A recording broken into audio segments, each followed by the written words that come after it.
Good morning. કઈ રીતે આજે વૈશ્વિક બજારો તરફથી સંકેતો છે? જી ગુડ મોર્નિંગ. ચાંદનીને આજના દિવસે એક સારા એવા સંકેતો આપણને વૈશ્વિક બજારોથી મળી રહ્યા છે. સૌથી પહેલાં આપણે યુએસના બજારોની વાત કરીએ તો જો આજના દિવસે ત્યાં યુએસના બજારો બંધ છે, કારણ કે મેમોરિયલ ડેને કારણે આજે યુએસના બજારોની અંદર કોઈ પ્રકારનો કારોબાર નહીં થાય. પરંતુ ખાસ કરીને અત્યારે જે ફ્યુચર્સની અંદર આપણને હોલિડે ફ્યુચર્સની અંદર જે સંકેતો મળી રહ્યા છે ત્યાં એક સારી તેજીના સંકેતો મળી રહ્યા છે. હવે શુક્રવારના દિવસે તમે જોશો તો રેકોર્ડ સ્તર પર આપણને બંધ થતા જોવા મળ્યા હતા બજાર, એટલે ત્યાંથી એક ખાસ ધ્યાન રાખવાનું.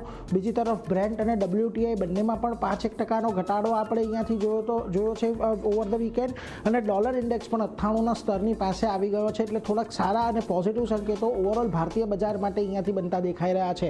જો કે આ બધાની વચ્ચે ફરી પાછી જે ઈરાન અને યુએસ વચ્ચેની ડીલ અટકી ગઈ છે એના પર ટ્રમ્પનું નિવેદન ફરી પાછું આવ્યું. તેમણે કહ્યું કે ઈરાન સાથેની ડીલ હજુ સુધી અંતિમ સ્વરૂપમાં નથી.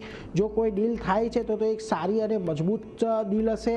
ટ્રમ્પે ટીકાકારોને લૂઝર કહ્યા છે અને એમણે એવું પણ કહ્યું છે કે હું કોઈ પણ પ્રકારે ખરાબ ડીલ નથી કરતો, એટલે એના પર એક ખાસ ધ્યાન રાખવાનું. જો કે એમણે ઘણું બધું અન્ય પણ કહ્યું છે, પરંતુ આ બધી વાતો ખાસ અહીંયાથી મહત્ત્વની છે. બીજી તરફ અત્યારે જે યુદ્ધની પરિસ્થિતિ ચાલી રહી છે એનાથી જે મિડલ ઇસ્ટના દેશો છે મોટે ભાગે એ લોકો થોડાક વધારે ચિંતામાં મુકાયા છે, અને ઘણા વૈશ્વિક નેતાઓએ ટ્રમ્પને ફોન કરીને વાત કરી છે રવિવારના દિવસે, અને આ યુદ્ધ અટકાવવા માટે તેમણે વિનંતી કરી છે.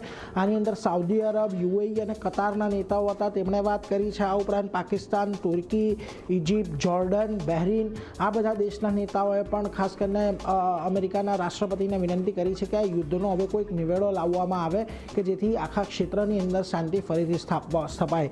બીજી તરફ યુદ્ધ પર આપણને વિવિધ અહેવાલો પણ આવતા જોવા મળ્યા કે જ્યાં આગળ બ્લુમબર્ગનું કહેવું હતું કે ઘણા મહત્ત્વના મુદ્દાઓ પર હજી પણ જે સહમતિ છે એ અહીંયાથી બાકી છે. તે બંને પક્ષોને અંતિમ મંજૂરી માટે જે થોડો ઘણો સમય લાગી શકે છે એવું બ્લુમબર્ગનો રિપોર્ટ હતો.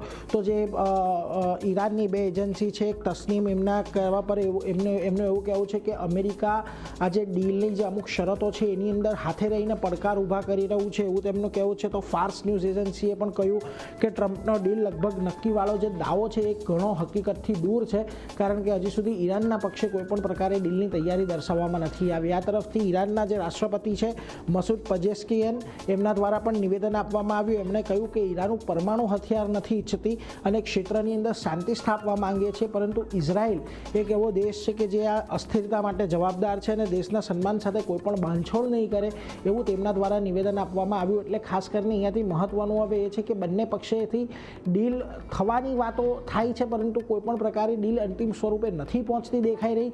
એને લઈને થોડી ઘણી હજી અનિશ્ચિતતાઓ છે, અને હોર્મુઝનો બ્લોકેડ છે. જો કે એની વચ્ચે ક્રૂડને લઈને થોડીક રાહત આપણને જોવા મળી રહી છે. હવે તમે આવો આજના એશિયાના બજારો પર, તો તાઇવાન અને શાંઘાઈના બજારોમાં આજે રજા છે, પરંતુ ખાસ કરીને જ્યાં આજે આપણને કામકાજ થતું જોવા મળી રહ્યું છે ત્યાં પણ મજબૂતી છે. જુઓ નિક્કેઈ અને કોરિયાના બજારોની અંદર એક સારી તેજી સાથેનો કામકાજ છે. તો બીજી તરફ તમને સ્ટ્રેટ ટાઈમ્સ અને હેંગસેંગની અંદર પણ થોડાક પોઝિટિવ કારોબાર જ જોવા મળી રહ્યા છે. પરંતુ આ બધાની વચ્ચે તમે આવો આજે ગિફ્ટ નિફ્ટીની ઉપર, તો ગયા અઠવાડિયે જુઓ આપણને એક પોઝિટિવિટી સાથે બંધ થતા જોવા મળ્યા હતા ઓવરઓલ બજારો, અને આજના દિવસે પણ ગિફ્ટ નિફ્ટી સારી એવી મજબૂતીના સંકેત આપી રહ્યું છે. 23,744 પર નિફ્ટી ફ્યુચર્સ બંધ થયા હતા. 23,945 ગિફ્ટ નિફ્ટી સંકેત આપી રહ્યું છે, એટલે 200 પોઈન્ટ જેટલો વધારાના સંકેતો અહીંયાથી છે.